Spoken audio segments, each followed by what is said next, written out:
Olá, senhores, tudo bem? Quem fala é o professor Mendes, seu professor da disciplina de Sociologia. E é o seguinte, pessoal, hoje eu tô aqui pra gente gravar uma aula basiquinha, que vai ser fundamental para qualquer prova de vestibular que você for fazer em qualquer canto do planeta. Essa aula é uma aula básica, é uma aula inicial e, como eu disse, é um tema que está muito presente em qualquer vestibular e na prova do Enem também. Então o tema da aula de hoje é o nascimento da sociologia. Então é o seguinte, pessoal.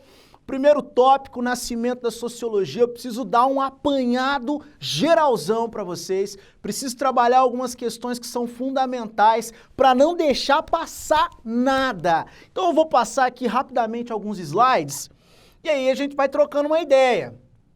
Acho que a primeira coisa que eu acho que é importante para você aí saber, aluno, é o seguinte: a sociologia é filha da modernidade. Ou, em outras palavras, a sociologia ela é um produto da modernidade. Não tem como você aí, aluno, pensar o nascimento da sociologia, o processo de institucionalização dessa moderna ciência social, sem pensar no advento à modernidade. Você tem que entender, você aí, aluno, precisa um pouquinho do apoio da disciplina de História.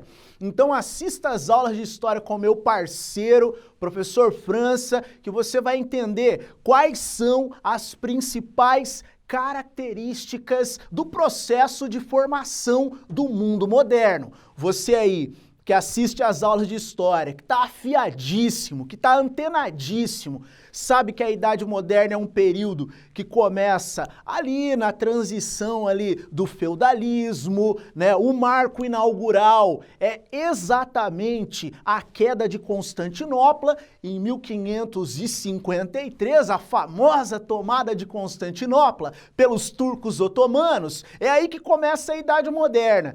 E a Idade Moderna ela vai até a tomada da Bastilha, lá da Revolução Francesa. Então nós estamos diante de um período muito abrangente. Então muitas transformações, muitos episódios históricos importantes ocorreram ao longo da Idade Moderna. Todos esses grandes acontecimentos, de alguma maneira ou de outra, contribuíram para o processo de formação da sociologia, processo de institucionalização da sociologia. Então vamos lá, eu vou mostrar aqui alguns slides para vocês observarem, para vocês ficarem muito antenados sobre quais são as grandes transformações históricas que colaboraram para o nascimento da moderna ciência social. É o seguinte, gurizada, fandangueira, bora lá, vem comigo, é o seguinte, ó, o advento ao mundo moderno, quais foram as grandes transformações? Aqui é o seguinte, eu vou dar uma dica para você. Nesse caso, você tem que ter um entendimento de que existem elementos ou fatores que são estruturais para o nascimento da sociologia. Vou repetir, existem fatores considerados estruturais para o nascimento da sociologia. Esses fatores estruturais são os quais seria impossível pensar a emergência da sociologia. Sem isso aqui, na boa, olha para mim, foca em mim, sem isso aqui seria impossível pensar o nascimento da sociologia. Então, ao longo da Idade Moderna, ocorreram grandes mudanças, grandes transformações históricas e você tem que ficar muito antenado. Ó, eu acho que a primeira, eu vou falar para vocês, nem está escrito aqui, mas eu já vou falar para vocês. Eu acho que o primeiro ponto é entender, nesse contexto aí de início, de advento ao mundo moderno, você precisa lembrar da passagem do feudalismo para o capitalismo. Então, durante a Idade Média, você tem um modo de produção, né? Durante a Idade Média, você tem um modo de produção que estrutura e que determina toda a dinâmica de funcionamento da organização medieval, que é o feudalismo. Quando você sai da Idade Média e avança para o mundo moderno, já é um novo modo de produção, irmão.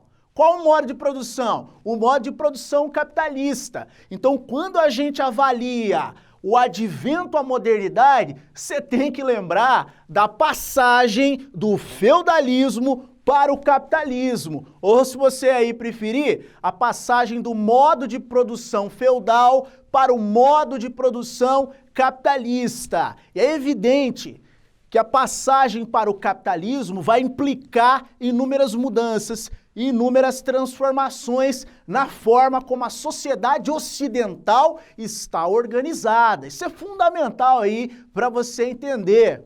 Um outro ponto que eu acho que aí é o elemento central, é o desenvolvimento de um novo grupo social, um grupo social que surgiu lá na Baixa Idade Média, passou a ter um destaque muito grande e que vai ser justamente o grupo social responsável pelas grandes mudanças, pelas grandes transformações que vão ocorrer na história ao longo da Idade Moderna. Eu dou meia chance aí, eu dou só meia chance, não mais que isso, para você, aluno, falar para mim qual grupo social eu estou me referindo. É evidente que eu estou falando da burguesia, irmão. A burguesia, grupo social que surge na Baixa Idade Média, um grupo social que se dedica especificamente à atividade comercial e que ao longo da Idade Moderna vai ser o elo dinamizador de todas as grandes transformações. Volto a dizer, não dá para pensar as grandes mudanças, as grandes transformações que vão ocorrer ao longo da história moderna sem perceber a relevância da burguesia. O próprio Karl Marx, que é um dos grandes nomes da história do pensamento sociológico, ele demonstra o quão a burguesia foi importante no processo de construção do mundo moderno. O próprio Marx demonstra a relevância histórica da burguesia, dizendo que nenhum outro grupo social fez aquilo que a burguesia foi capaz de fazer. Em 100 anos, a burguesia fez aquilo que nenhum outro grupo em toda a história da humanidade foi capaz de fazer. Então, as principais mudanças, as principais transformações que ocorreram na história moderna, a gente tem que colocar a burguesia no meio aí, tá? Então, eu falei para vocês, dois tópicos que nem estão anotados aqui. Você tá entendendo? Falei aí da passagem do feudalismo para o capitalismo, falei do desenvolvimento da burguesia e o quão você tem que considerar a importância da burguesia nesse contexto.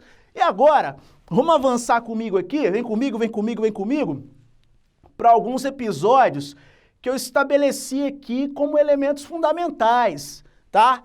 Você vai falar sobre o advento à modernidade, você tem que lembrar do Renascimento, poxa. Por quê? O Renascimento vai estabelecer uma série de transformações culturais, científicas e sociais na história do mundo moderno. Você, mais uma vez aí, se não assistiu a aula do professor França, cola no França, que o França manja pra caceta dessa parada aqui. E o França, numa aula de Renascimento, você lembra dele, que ele explica que o Renascimento é um movimento cultural, é um movimento artístico, que surge ali em meados do século XIV e vai até o século XVII, e que tem como característica central o resgate da cultura clássica greco-latina, ou, se você preferir, o resgate da cultura clássica greco-romana. Então, o Renascimento, que vai resgatar aspectos da cultura clássica greco-romana e aspectos como humanismo, antropocentrismo, racionalismo, hedonismo, cientificismo, esses valores vão permear o imaginário do homem moderno. É justamente a partir do humanismo, é justamente a partir do racionalismo, do antropocentrismo, que nós percebemos que a Idade Moderna, ela permite a construção de uma nova identidade para o homem. É uma nova medida do homem. É nesse momento que o homem assume um papel de maior destaque. É evidente que o antropocentrismo do mundo moderno se opõe ao teocentrismo do mundo medieval. Então se liga, neguinho, fica esperto, fica atento, porque o mundo moderno, o advento à modernidade, o advento ao renascimento, vai permitir uma nova medida do homem. E essa nova medida vai permitir uma nova interpretação da realidade, uma nova interpretação do papel do homem no mundo no qual ele está inserido, bicho. Então se liga, é muito importante você entender humanismo, racionalismo, antropocentrismo e, é claro, cientificismo. Aí vai uma dica. Eu tô empolgado pra caramba, então eu vou dar altas dicas para vocês. Essa dica é muito importante. Quando eu falo do processo de construção das ciências, de modo geral, se eu for fazer um resgate, um apanhado lá nas origens, eu vou ter que voltar para os gregos. Você está entendendo? Eu vou ter que voltar para os gregos, eu vou ter que voltar para os romanos. Por quê? Porque o mundo moderno, o mundo ocidental, ele tem como referência a cultura greco-romana. O mundo no qual nós vivemos hoje, os conceitos fundamentais que servem para, de certa maneira, explicar o mundo que a gente vive hoje, são conceitos lá da antiguidade grega, da antiguidade romana. Vocês aprendem, por exemplo, que a filosofia ocidental surgiu na Grécia, poxa. E a filosofia ocidental, ela é uma espécie de primeira, é a mãe de todas as outras ciências. Os filósofos gregos foram os primeiros a buscar uma interpretação racional para a origem do mundo no qual eles viviam. Então, a ciência moderna, tá? O pensamento ocidental moderno, para ser bem sincero, se a gente for voltar nas origens, a gente tem que lembrar dos gregos, a gente tem que lembrar dos romanos. Então, por isso, nesse sentido, o renascimento cultural é relevante, porque o renascimento vai retomar valores dos gregos, tá? Beleza. Sacamos aqui essa paradinha do renascimento, a expansão marítima. Você olha para mim, eu olho para você e fala assim, ó, ô professor, mas o que a expansão marítima europeia tem a ver com a dinâmica de nascimento da sociologia? Tem tudo a ver. Tem tudo a ver por quê? Porque a partir da descoberta da América, a partir do encontro de mundos completamente distintos, vão surgir também novas interpretações acerca da realidade. Vão surgir novos conceitos, novas ideias, novas formas de interpretar o mundo. Então, a descoberta da América, né, o expansionismo marítimo foi importante. Primeiro que você pensa assim, ó, havia uma série de mitos, né? Os navegadores, né, eles tinham um certo receio de ir além mar. Os mitos de que os mares eram habitados por monstros, por criaturas fantásticas, por monstros de 7 cabeças ou algo do tipo. A partir do momento que os navegadores, na prática, empiricamente, eles começam a navegar e eles começam a perceber que esses mitos, que essas lendas, que essas fantasias, elas não correspondiam à realidade. É por isso que você tem que entender que o expansionismo marítimo, que as grandes navegações, de certa maneira, colaboraram para desenvolver uma interpretação racional sobre o mundo. E quando a gente pensa em interpretação racional, quando a gente pensa no desenvolvimento da ciência, aí, posteriormente, a gente vai chegar na sociologia. É o que eu estou falando para vocês. Eu não posso chegar aqui e falar, ó, a sociologia surgiu no século XIX, galera. É isso aí, ó, vamos lá, século XIX, anota aí. Eu tenho que dar um panorama. Eu tenho que tentar traçar para vocês um processo de construção do pensamento ocidental, do pensamento racional, até chegar ao século XIX. E é isso que a gente está fazendo aqui. Falamos do Renascimento, falamos da expansão marítima, processo de formação dos estados nacionais modernos, são relevantes, é importante entender isso, porque é um acontecimento que está aí na conjuntura do advento à modernidade, centralização do poder nas mãos dos monarcas, a reforma protestante. Ô, gurizada é o seguinte, a reforma protestante, para quem não está ligado, para quem não está antenado, a reforma protestante, bicho, é um dos acontecimentos mais importantes da história do mundo moderno, poxa. O Martinho Lutero começou essa bagaça toda aqui, hein?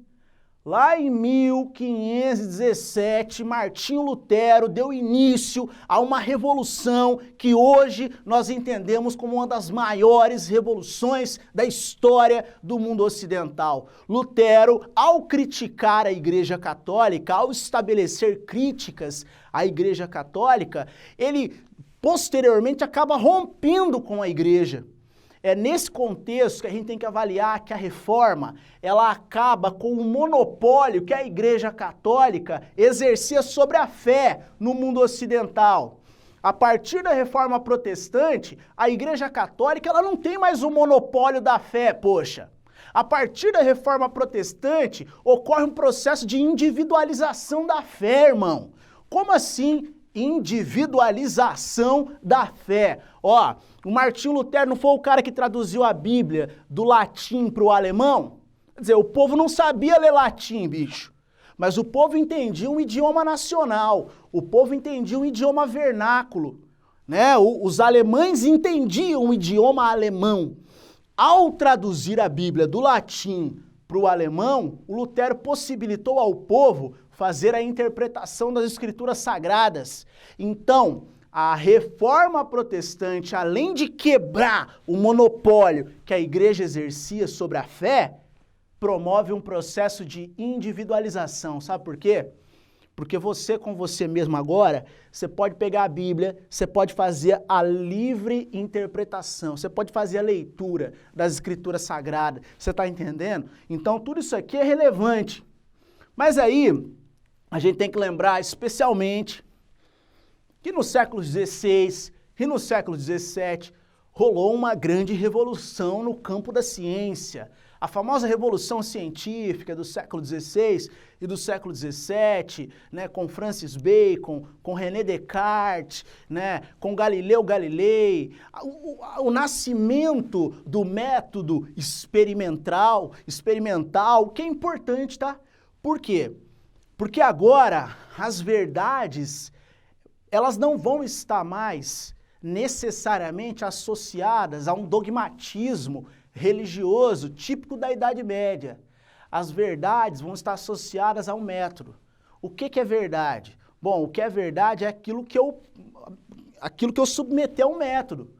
Por exemplo, eu tenho que observar, eu tenho que levantar hipótese, eu tenho que estabelecer teste, para depois chegar a uma conclusão.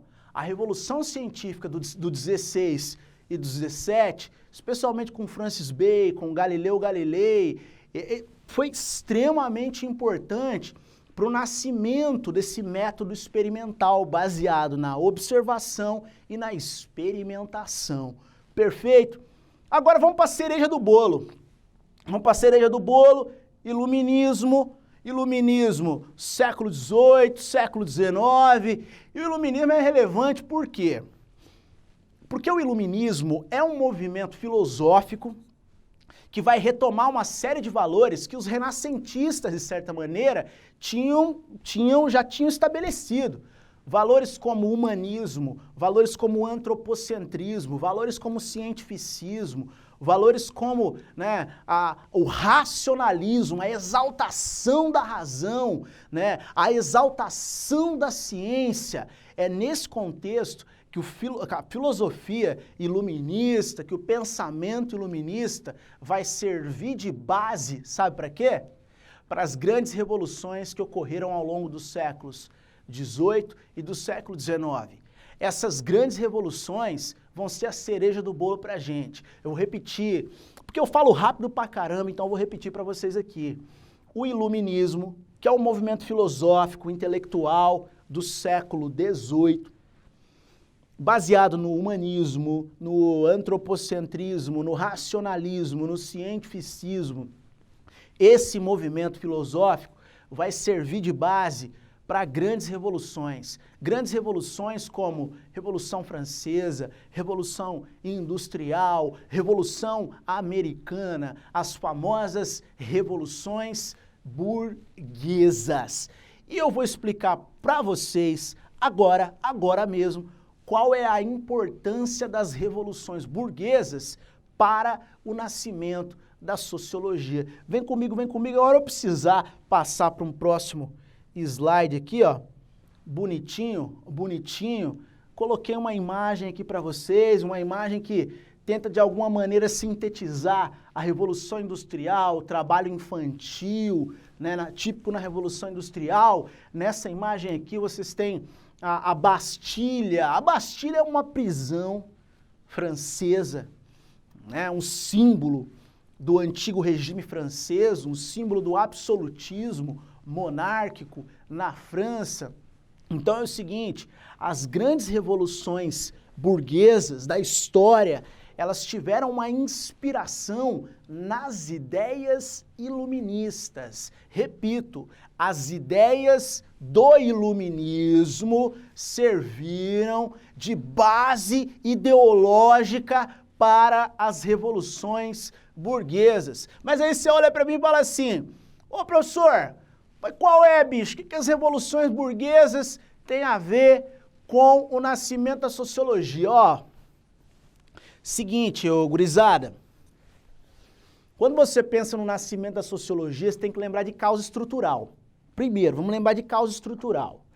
Quais são as causas estruturais? O advento ao mundo moderno, né, o renascimento, os estados nacionais, a revolução científica, né, as grandes mudanças que ocorreram ali, a passagem para o capitalismo. Então nós temos fatores estruturais. Mas existe um motivo que a gente pode considerar aí, ó, um motivo detonador, um motivo que vai precipitar o nascimento e o desenvolvimento da sociologia. E esse motivo detonador, e esse motivo que vai precipitar o nascimento da sociologia são as revoluções burguesas. Só uma dicasinha, e essa dica ela vai estar aqui no próximo slide.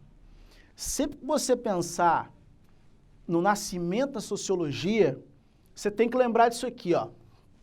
Sociologia, ciência da crise. Repito, a sociologia é a ciência da crise. Aí você olha para mim, eu olho para tu e fala assim, bicho, mas o que tem a ver? Por que a sociologia é a ciência da crise? Porque a sociologia, ela nasce num contexto de muitas transformações, de muitas mudanças, de muita turbulência para o mundo moderno, para a sociedade ocidental moderna. As revoluções burguesas, como eu disse aqui, ó, sociologia é um produto.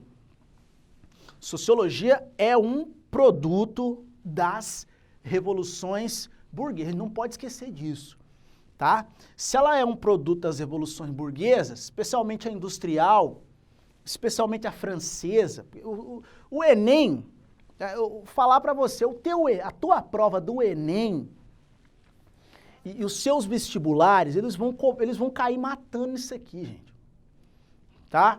Sempre eles vão associar. A sociologia surgiu quando? A sociologia surgiu a partir das grandes transformações oriundas da Revolução Industrial e da Revolução Francesa. Então aqui é um motivo fundamental. É o aspecto fundamental. A Revolução Industrial, ela não muda apenas... Aí outra dica. A Revolução Industrial, ela não vai mudar apenas a forma de se produzir mercadoria. Porque você, ingenuamente, você pode pensar assim, pô, Revolução Industrial, o advento às máquinas, a passagem da manufatura para a maquinofatura, o surgimento das fábricas, o surgimento da indústria. Bicho, a Revolução Industrial, ela vai promover um impacto não só na forma de produzir mercadoria. A Revolução Industrial vai alterar toda a estrutura social. E é isso que a gente tem que entender. Por quê? que a partir da Revolução Industrial, que originalmente é um fenômeno britânico, né? Originalmente a Revolução Industrial é um fenômeno inglês, ela surge na Inglaterra, posteriormente ela se espalha para o resto do mundo ocidental, mas o lugar de origem é a Inglaterra. O que a gente observa a partir da Revolução Industrial? A gente observa o seguinte: grandes contingentes populacionais que antes viviam no campo estão indo para a cidade. Isso aí, porque na Inglaterra rolou uma parada conhecida como cercamento dos campos. O que é o cercamento dos campos? Bom, é um fenômeno que começa lá no início da Idade Moderna e que vai se estender até ali a dinâmica da Revolução Industrial, século XVIII, tá? Em que consiste o cercamento dos campos? Seguinte, lá na Idade Média existiam as famosas terras comunais, que eram terras onde camponeses, nobres podiam utilizar. Só que com o advento ao mundo moderno, o fim da servidão e tudo mais, os camponeses, muitos camponeses que eram servos, né, começaram a se estabelecer nessas terras comunais. A terra não pertence a ninguém, então os camponeses começaram a se estabelecer nessas terras comunais. Só que existe um problema. O camponês ele não tem o título de escritura da terra. Ao longo da Idade Moderna, você observa também o nascimento e a consolidação, a consolidação do direito escrito, tá? Por que o direito escrito vai ser importante?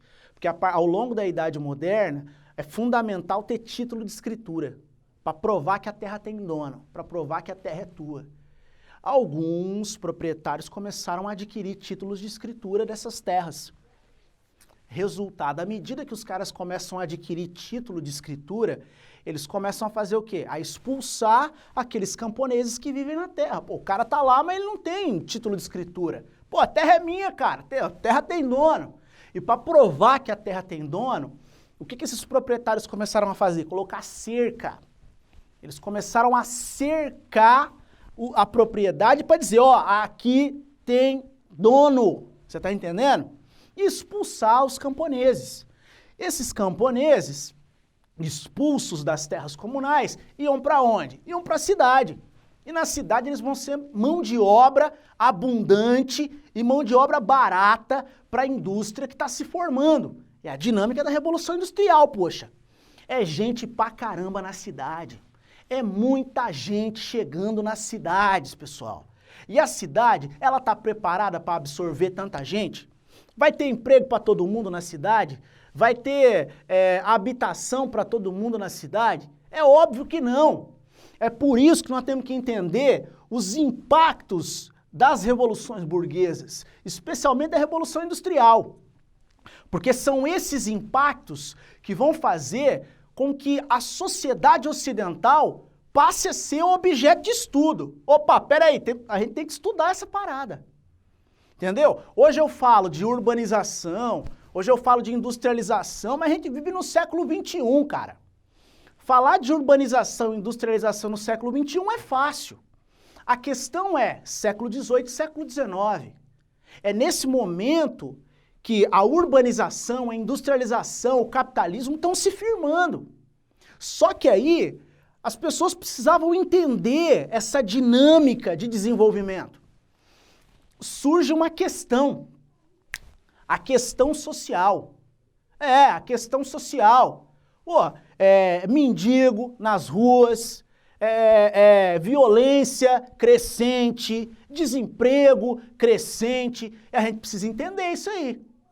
É por isso que o aluno precisa ter um entendimento que a sociedade moderna, industrial, urbanizada, ela passa a ser um objeto de investigação. A gente tem que entender, a sociologia ela vai nascer para isso. A sociologia ela vai nascer como uma resposta. A sociologia ela nasce como uma proposta. Uma proposta que para quê? Para entender toda essa dinâmica. Para entender toda essa confusão que está ocorrendo ali na transição do século XVIII, século XIX, com a Revolução Industrial. A Revolução Francesa é um marco, né, cara? Você aí é aluno que manja em humanas, você vai saber que a Revolução Francesa é um marco. Ou é um marco por quê? Porque a Revolução Francesa, a tomada da Bastilha, né, em 1789, é o marco inaugural da Idade Contemporânea. Do ponto de vista político, a Revolução Francesa é o episódio mais importante da história contemporânea, cara. A Revolução Francesa, ela destruiu aquilo que a gente chama de absolutismo monárquico. A Revolução Francesa, baseada nos princípios do iluminismo, liberdade, igualdade, fraternidade, construiu uma nova dinâmica de organização política. Então é preciso entender que do ponto de vista político e do ponto de vista social, a Revolução Francesa e a Revolução Industrial, elas vão ser fundamentais para as grandes transformações que ocorreram ali na transição do século XVIII para o século XIX. São essas grandes transformações que fizeram com que surgisse a necessidade, existe a necessidade de entender todas essas paradas. Sabe por quê? Porque a história não dá conta. A filosofia não dá conta. A economia não dá conta. Era preciso surgir uma nova ciência, uma moderna ciência social, uma ciência que tivesse como objeto de estudo e de entendimento essas grandes mudanças, essas grandes transformações. Então, por isso que a sociologia a gente chama de ciência da crise, porque ela nasce imersa a uma pá de mudança, a uma pá de transformação, tá? E agora, só para fechar com vocês aqui, né? Só para fechar aqui, né, a nossa aula, a sociologia ela nasce como uma proposta de entendimento. Ela nasce como uma proposta de entendimento da sociedade capitalista. A sociedade capitalista, ela se consolida com as grandes revoluções burguesas. A sociologia, ela nasce como uma proposta de entendimento dessa nova dinâmica, dessa nova sociedade, que é a sociedade capitalista. Então pode aparecer para você numa prova: a sociologia é filha da Revolução Industrial, tá certo? A sociologia é um produto das revoluções burguesas, tá certo? A sociologia é um produto da sociedade capitalista, também tá certo. Não esquenta a cabeça, tá? Então é o seguinte, eu tô contente porque a gente avançou, consegui trabalhar os conceitos fundamentais aí, as ideias gerais, a sociologia como uma proposta de entendimento. Inicialmente a sociologia ela não quer alterar, mas ela quer entender, ela quer compreender o que está acontecendo no mundo ocidental. É isso que eu quero que vocês percebam. E é isso aí, pessoal. Espero que vocês tenham gostado. Espero que vocês tenham gostado do fundo do meu coração e façam sempre aquele exercício de reflexão. Ô, o professor terminou a aula agora, o que ele falou? Ah, ele falou do nascimento da sociologia. Pô, legal. O nascimento da sociologia, para entender que a sociologia surge de verdade no século XIX, mas a gente tem que fazer um apanhado anterior. A gente tem que entender todas as transformações que ocorreram no mundo moderno até chegar ao século XIX, que é o século em que a sociologia de verdade se institucionalizou como uma nova ciência. Perfeito, senhores? Deixo aqui um salve para vocês, muitíssimo obrigado, tamo junto e até a próxima.